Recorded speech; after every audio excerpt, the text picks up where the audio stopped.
panas Gunung Semeru terekam kamera pengawas Bukit Padat, Kecamatan Pronojiwo, Lumajang pada Rabu siang. Berdasarkan data pos pengamatan Gunung Api Semeru, jarak luncur awan panas mencapai 5.000 meter mengarah ke sisi tenggara. Akibat semburan awan panas, sejumlah desa yang berada di kaki Gunung Semeru diguyur hujan abu dengan intensitas ringan. Status Gunung Semeru masih berada di level 3 atau siaga. Berdasarkan rekomendasi PVMBG, masyarakat dilarang melakukan aktivitas apapun di radius 13 km di sepanjang jalur aliran lahar. Dari Lumajang, Jawa Timur, Yaya Nugroho, iNews melaporkan.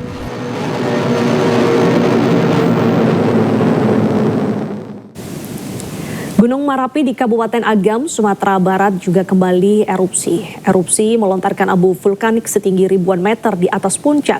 Masyarakat diimbau tidak memasuki radius 3 km dari kawah serta mewaspadai potensi lahar dingin saat hujan.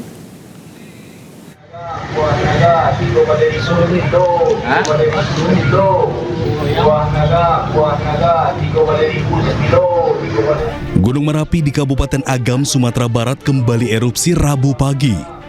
Berdasarkan catatan pos pengamatan Gunung Merapi Badan Geologi PVMBG, erupsi melontarkan kolom abu setinggi kurang lebih 1.600 meter di atas puncak atau sekitar 4.491 meter di atas permukaan laut.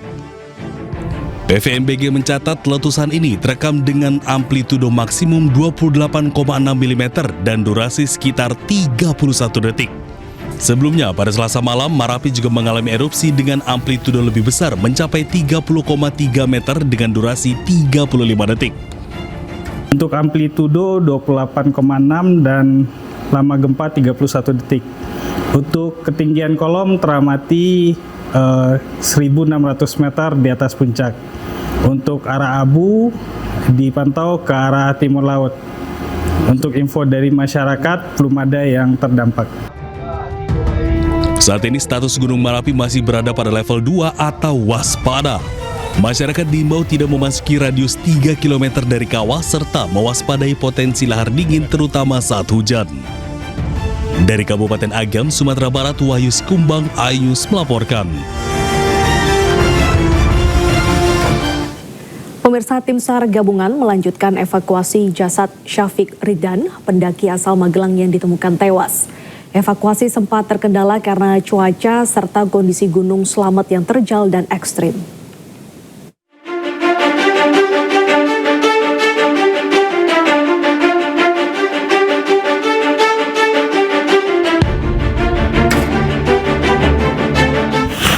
Sementara kita lagi cari perlindungan karena posisinya kabut, gerimis, dan itu teman-teman dari Gunung Malang ya. Alhamdulillah udah sampai di titik lokasi. Tim SAR gabungan pagi ini kembali melanjutkan evakuasi jasad Syafiq Ridan Ali Razan, pendaki asal Magelang berusia 18 tahun yang tewas di Gunung Slamet. Petugas bergerak dari pos 5 menuju pos 9. Pos 5 berada di ketinggian sekitar 2.700 meter di atas permukaan laut, sedangkan lokasi ditemukannya korban di kisaran pos 9 pada ketinggian 3.150. Dengan waktu tempuh sekitar 2 jam perjalanan dan kemiringan di lokasi ditemukannya korban mencapai sekitar 60 derajat. Kondisi ini menjadi salah satu faktor utama proses evakuasi harus dilakukan dengan perhitungan matang dan penuh kehati-hatian. Pukul 5.20 kita menggerakkan sebanyak 16 personil dari pos 5 menuju ke TKP. Harapan kami teman-teman yang berada di lapangan itu tidak ada kendala, jadi proses evakuasi lebih cepat. Setelah mencapai lokasi, tim akan melakukan penanganan jenazah dan persiapan penurunan secara bertahap. Jenazah selanjutnya akan dievakuasi menuju base camp di Pajaya dan dibawa ke RSI Moga. Syafiq Ali ditemukan di lereng sisi selatan antara jalur Gunung Malang dan Batu Raden dalam keadaan meninggal dunia. Syafiq hilang saat mendaki Gunung Slamet melalui jalur di Pajaya, Desa Celekatan, Kabupaten Pemalang. Saat itu Syafiq Ali mendaki bersama Himawan Khoir Bahran. Keduanya hilang akibat tersesat saat mendaki. Himawan berhasil diselamatkan, namun Syafiq ditemukan dalam keadaan meninggal dunia. Dari Pemalang, Jawa Tengah, Suryono, iNews melaporkan. Pemirsa, Mitra Dapur Program Makan Bergizi Gratis atau MBG di Tangerang melaporkan seorang oknum relawan ke Polda Metro Jaya. Laporan dibuat atas dugaan penukaran makanan tidak layak konsumsi.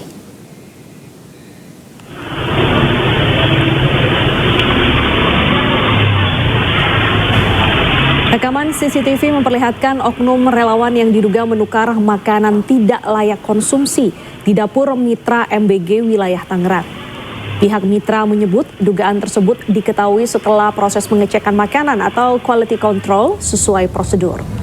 Atas temuan itu, laporan dibuat ke Polda Metro Jaya. Selain itu, oknum relawan juga diduga menyebarkan informasi yang merugikan program. Laporan dibuat atas dugaan perbuatan curang dan pencemaran nama baik.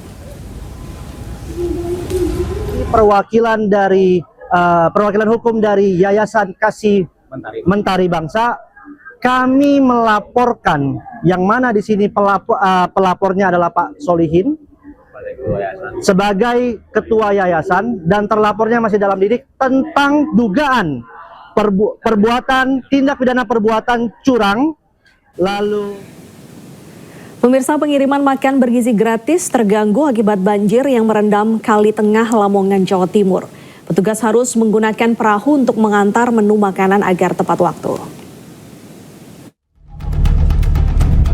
Distribusi makanan bergizi gratis ini dialami Satuan Pelayanan Pemenuhan Gizi atau SPPG Tiwet di Kali Tengah, Lamongan karena banjir.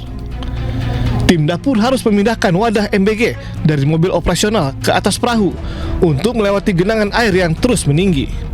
Ketinggian air mencapai sekitar 80 cm sehingga kendaraan roda 4 tak bisa melintas dengan aman. Pendayung perahu harus menjaga keseimbangan perahu agar MBG sampai ke sekolah. Proses evakuasi dilakukan dengan mendayung sejauh kurang lebih 500 meter dan genangan tertutup oleh gulma. Dari Lamongan, Jawa Timur, Abdul Wahid, iNews melaporkan. Ferrari, 2 motor Harley, dan 1 sepeda mewah merupakan barang bukti kasus korupsi ekspor minyak goreng CPO dihadirkan di Pengadilan Tipikor, Jakarta Pusat. Barang bukti ini siapa gitu. Nanti kalau apa detailnya di dalam kita tanya. Kenal? Kenal saudara? Pernah melihat? Di medsos. Di medsos. Ya. Pernah lihat di medsos ya? Di rumah pernah lihat? Tidak pernah. Nah, apa lagi? Medsos saja. Di medsos. Hakim Ketua Effendi mengajak terdakwa Marcella Santoso serta suaminya terdakwa Ari Bakri serta para saksi yang dihadirkan keluar ruang sidang untuk melihat barang bukti yang dihadirkan. JPU menanyakan kepada Maya Kurniawati, asisten pribadi Ari Bakri yang dihadirkan sebagai saksi. Hakim Effendi juga mengkonfirmasi kepemilikan mobil mewah itu kepada terdakwa Marcella dan Ari. Pak Ari ada yang mau mengenai BB?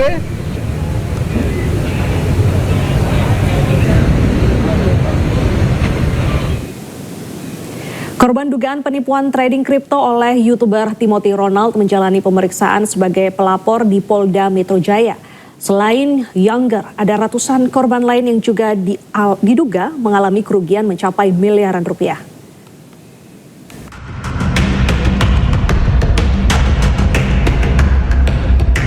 Usai diperiksa, Younger menjelaskan kronologi dirinya bisa menjadi korban atas kasus dugaan penipuan investasi kripto dengan terlapor Timothy Ronald. Younger yang didampingi kuasa hukumnya mengaku tergiur ajakan untuk investasi dengan imbalan mendapatkan keuntungan mencapai miliaran rupiah. Younger dan korban lainnya menjadi member dari komunitas Akademi Kripto, sebuah komunitas yang didirikan oleh Timothy Ronald bersama rekannya Kalimah Sada. Saya tergiur karena ada bukti signal bahwa dia mengatakan dari 2 juta itu bisa jadi 2 miliar. Beli koin apapun bisa untung. Dan saya kenanya tuh di koin mata ini. Dan ada indikasi apa? Dia kasih PDF itu menjanjikan profit 300 sampai 500%. YouTuber sekaligus influencer keuangan Timothy Ronald bersama rekannya Kalima Sada dilaporkan karena diduga mengajak anggota komunitas untuk berinvestasi pada sejumlah aset kripto dengan modus tertentu. Sekitar 3.500 orang diduga mengalami kerugian dengan estimasi nilai mencapai lebih dari 200 miliar rupiah. Hingga kini, pihak Timothy Ronald belum ada klarifikasi perihal laporan dengan kasus penipuan investasi kripto yang ditujukan kepada dirinya. Tim Liputan iNews melaporkan.